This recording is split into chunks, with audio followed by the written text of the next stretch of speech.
You're in the gym, you're out for a run, you're pushing yourself, but have you ever stopped to wonder what's really going on inside your body to make you stronger? Like, how do our muscles actually adapt and improve? Well, today we are pulling back the curtain and getting into the real science of getting stronger. So here's what we're going to cover. First, we'll get a solid definition of what muscle performance even is. Then, we'll break it down into the three big pillars: strength, power, and endurance. After that, we'll get into the how-to with the core rules of training. And finally, we'll talk about how you can make sure all that hard work actually sticks around. All right, let's get right into it. Before we can even talk about getting stronger, we gotta be on the same page about what we're even trying to improve. So, what exactly is muscle performance? At its most basic level, it kind of sounds like it's straight out of a physics textbook. Muscle performance is simply a muscle's ability to do work. And work just means applying a force to move something over a distance. That's it. It's you lifting a box, pushing a car, or even just taking a single step. But here's where it gets really interesting. Performance isn't just about your bicep. It's a whole body effort. I mean, yeah, muscle size plays a part, but so do the signals your brain is sending, and your body's chemistry, your heart and lung function, even how you're feeling emotionally. It's this entire complex system working together. Okay, so if performance is this huge, interconnected thing, how on earth do you train for it? Well, the good news is we can break it down into three specific trainable goals. These are what we call the pillars of performance. First up, we've got strength. This is your pure, raw, brute force.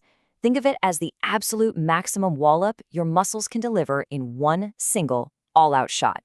It's that one rep max, lifting the heaviest thing you possibly can just once. Next, we have power. Now, power takes that strength we just talked about and adds a crucial ingredient: speed. It's not just about how much force you can generate, but how fast you can generate it. Think about exploding upwards for a jump shot or heaving a suitcase into the overhead bin. That's power in action. And our third pillar is endurance.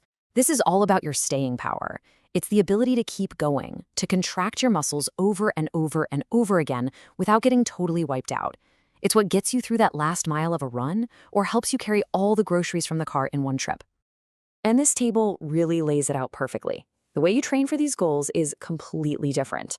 To build raw strength, you're looking at heavy weights for just a few reps. For endurance, you flip it completely. Light weights, but for tons of reps over a longer time. It's pretty clear. Your body gets good at what you train it for. This quote from the source material just hits the nail on the head. It's the perfect real-world example. Sure, a person might have the strength to lift a 10-pound box, no problem. But do they have the endurance to do it hundreds of times a day as part of their job, safely? That difference between strength and endurance is absolutely everything. All right, so we know the what. We've got strength, power, and endurance. Now let's get into the how. How do we actually structure our workouts to see real, measurable progress? Well, it all boils down to two fundamental rules that are the blueprint for any effective training. Rule number one, and honestly, if you only remember one thing from this whole explainer, this is it: the overload principle. This is the bedrock of all progress. It just means that for your muscles to get stronger, you have to challenge them to do more than they're used to. You've got to push past that comfort zone. And this creates this awesome cycle that we call progressive overload. You apply a new stress, like a heavier weight. Your body says, "Whoa, okay," and adapts by getting stronger. Then, to keep improving, you've got to apply a little more stress. It's just like leveling up in a video game. You can't keep fighting the same low-level enemies and expect to get stronger. You need a bigger challenge. The second big rule is the SAID principle. And you know what? It makes so much sense when you think about it. It basically means your body is a very literal machine. It gets good at the exact thing you ask it to do. You wouldn't study French to get better at math, right? Well, training works the same way. SAID is actually an acronym. It stands for Specific Adaptation to Imposed Demands. All that means is that the way your body adapts, getting stronger, faster, whatever, is going to be super specific to the type of training you're doing. And when we say specific, we mean really specific. We're talking about the type of exercise you do, how fast you do it, your body's position, even the precise movement pattern matters.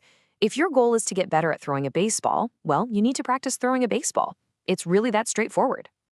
Okay, so you're doing it. You're applying overload, you're being specific with your training, and you're seeing results. That's awesome. But how does this all play out over the long term? Let's get into our final section, how to make those gains last. So, first, there's this really neat thing called transfer of training. It's the idea that sometimes getting better at one activity can give you a sort of bonus improvement in another related one. But, and this is a big but, this transfer is usually a one-way street. Check this out. If you do a good strength training program, you'll actually see a decent little bump in your endurance. But look at the flip side. Doing a ton of endurance training gives you almost zero benefit when it comes to your top-end strength. It just doesn't carry over that way.